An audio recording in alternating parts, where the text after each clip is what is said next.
Je vais être sérieux 2 secondes, peut-être faire un rappel sur comment se comporter quand on rencontre un streamer ou autre.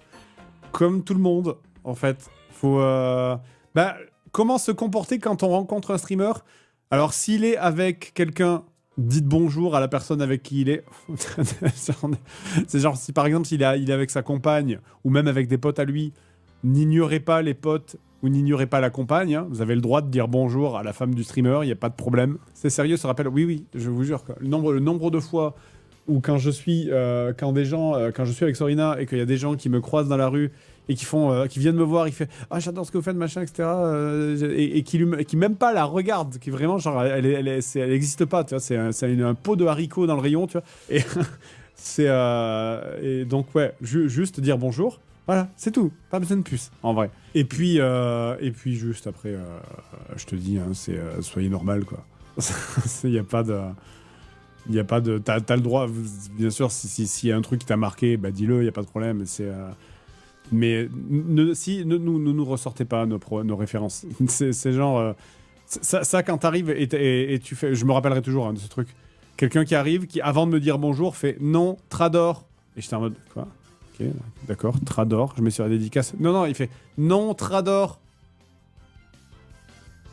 Non, mais parce qu'en fait, c'est une référence à un épisode de Excalibur de 1555, tu sais, que t'avais fait il y a 10 ans, machin.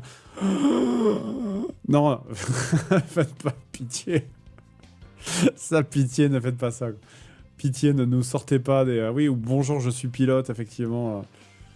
T'as le droit de dire ah, ça m'a fait marrer quand quand t'avais fait ça dans cet épisode, ça m'a fait marrer.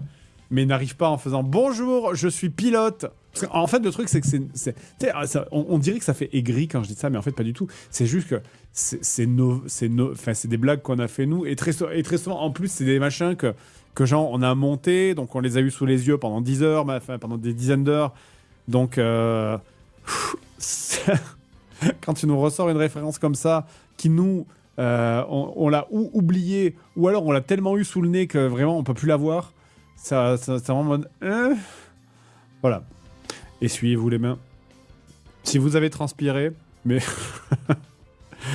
dans les conventions en été, du gel hydroalcoolique, vous savez?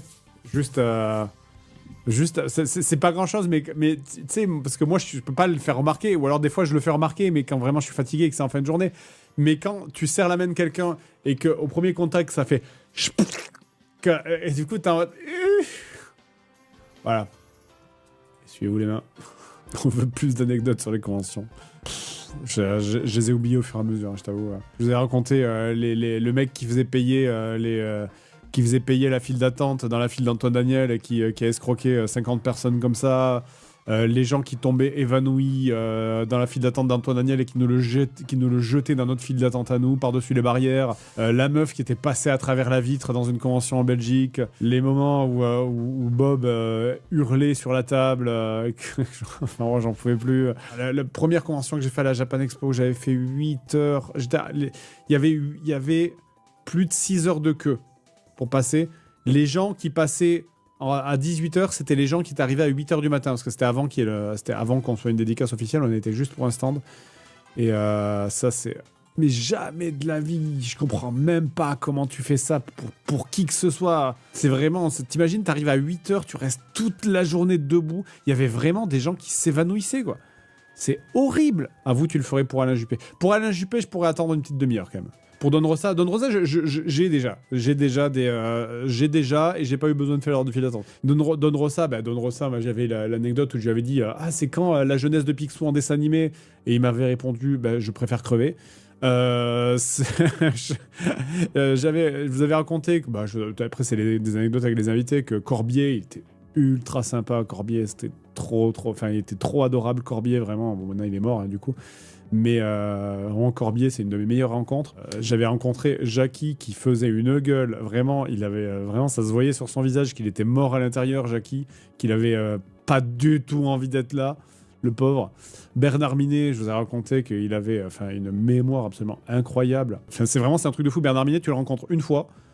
Genre, tu parles avec lui 5 minutes, tu le rencontres 2 ans plus tard, il se souvient de toi. C'est un truc de fou. Je sais pas comment c'est possible, en fait. Julien Lepers, je vous avais raconté, ça pareil, la fois où j'ai failli me barrer d'une convention parce que il y avait le garde du corps de Julien Lepers, mais c'était l'époque où il était, tu sais, c'était cette espèce de période qui a duré 2 mois. Où Julien Lepers, c'était le mec super hype. Ça a été pendant 2 mois où il avait un melon faramineux. C'était après qu'il était passé sur Millennium. Je sais pas si vous en souvenez, ça, il était passé chez Millennium et il avait fait un truc, je sais pas quoi, et c'était juste après Question pour un champion et juste avant qu'il aille à Touche pas à mon poste, là. Et je passais dans un salon.